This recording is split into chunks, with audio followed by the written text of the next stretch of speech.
Bienvenue dans le Morning News. Voici les titres de l'actualité. La présidence béninoise analysée par la jeunesse. Des assises se sont ouvertes à Niki, au nord du pays. Les hommages à Kofi Annan se multiplient au Ghana et au-delà. Les funérailles de l'ancien secrétaire général des Nations Unies se tiennent ce jeudi à Accra. De nombreuses personnalités sont attendues. À suivre également le prix africain de la promotion du développement rural et de l'intégration des peuples du Parlement africain de la société civile. Et le lauréat de cette année, et pour la première fois, est un Ivoirien. Plus de 2 ans au pouvoir, la présidence du chef de l'État béninois Patrice Talon est passée au crible par la jeunesse. Une réflexion s'est engagée le 8 septembre au nord du pays et c'est un bilan en demi-teinte qui a été dressé. Reportage à notre correspondant Lefti Ounou. Au Bénin, des jeunes préoccupés par la sauvegarde des acquis démocratiques du pays. Cette frange de la population déplore une destruction des acquis sociaux et de l'état de droit par les autorités actuelles et la mise en place de réformes non consensuelles, notamment celle du système partisan adopté par les députés de la 7e législature. Près de 200 jeunes de 33 communes de la partie septentrionale du pays réunis à Niki ont tiré la sonnette d'alarme. Le peuple béninois est indivisible et nous ne permettrons à personne de venir diviser, de venir mettre en mal cette cohésion. Cette cohésion qui est le seul héritage, en réalité, que le général Mathieu Kérékou nous a légué. La jeunesse du Septentrion révèle une instrumentalisation des institutions de la République, notamment la justice, à des fins de règlement de comptes. Elle entend investir le territoire national pour mobiliser la population et lutter pour la préservation de la démocratie. Les moyens humains existent et ces moyens humains constituent la jeunesse qui est exaspérée, la jeunesse qui est fatiguée de la manière dont le pays se gère. Ces assises de Niki se fondent sur les idéaux de paix, de cohésion sociale et de prospérité partagée. Ces jeunes prennent pour modèle de démocrates les anciens présidents béninois Hubert Maga, Mathieu Kérékou, qui, selon eux, ont préservé les acquis démocratiques du pays. Les commentaires de Marcel Farba Maroun. Le monde entier se souvient de la vie et de l'héritage de l'ancien secrétaire général des Nations Unies au Ghana, pays natal de Kofi Annan, décédé le 18 août. La population et plusieurs personnalités s'apprêtent à se rendre dans quelques instants au cimetière militaire d'Accra pour les obsèques nationales du diplomate et prix Nobel de la paix, premier dirigeant de l'ONU issu de l'Afrique subsaharienne. Kofi Annan, l'une des plus grandes figures dont se souviendra le continent africain. L'ancien secrétaire général des Nations Unies a marqué les esprits de par ses innombrables actes posés en faveur de la paix et de la stabilité dans le monde. En Afrique, outre les solutions apportées aux problèmes de gouvernance et de conflits, le natif de Koumassi s'est distingué par ses efforts pour révolutionner l'agriculture sur le continent. Kofi Annan mérite même d'être enseigné dans nos écoles pour qu'il soit un exemple ou bien une référence pour les générations à venir. C'est en 1962 que Kofi Annan débute sa carrière en qualité de fonctionnaire d'administration et du budget à l'Organisation mondiale de la santé. Après avoir été sous-secrétaire général de l'ONU en 1993, il est élu secrétaire général, poste qu'il occupera de 1997 à 2006. Malgré le prix Nobel de la paix reçu en 2001, Kofi Annan a souvent été critiqué sur plusieurs dossiers conclus par des échecs. De notre point de vue, il est considéré comme quelqu'un qui a complètement échoué. Lors du génocide rwandais, Kofi Annan était sous-secrétaire général de l'ONU en charge du département du maintien de la paix. Il aurait dû jouer un rôle plus proactif pour arrêter ce génocide. Décédé le 18 août 2018 à Berne, en Suisse, à 80 ans des suites d'une courte maladie, Kofi Annan sera inhumé ce jeudi 13 septembre à Accra. Sa dépouille mortelle est arrivée depuis ce 10 septembre. Des obsèques nationales seront ainsi organisées en faveur de celui qui a su porter haut le flambeau de l'Afrique.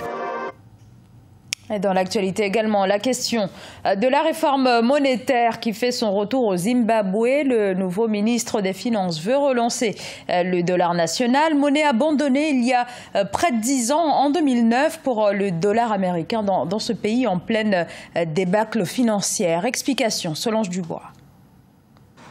Entré ce mois de septembre 2018 dans le nouveau gouvernement du président Emmerson Mnangagwa, le ministre des Finances Mthuli Ncube a annoncé d'importantes réformes fiscales et monétaires. Parmi celles-ci notamment, la restauration du dollar zimbabwéen. Une des premières choses que nous allons faire est de reconstituer nos réserves. car pour avoir une devise locale, il nous faut des réserves, une production, comme par exemple la production d'or qui fait partie des réserves. Devise officielle du pays de 1980 à 2009, le dollar du Zimbabwe avait été abandonné au profit des monnaies étrangères. Il avait en effet connu une hyperinflation. En cause, la situation politique instable du pays qui rendait alors les investissements étrangers assez rares. En 2009, c'est la plus faible monnaie frappée au monde. Le dollar zimbabwéen ne revient pas tout de suite, il y a des préalables. Il faut d'abord remettre l'économie en état, de fonctionner, ce qui est déjà un gros travail. Il faudra aussi remettre en place des réserves pour pouvoir justement adosser la valeur de la monnaie à une valeur quelconque. Et donc c'est un long processus, et tout ça, ça va demander quand même des sacrifices.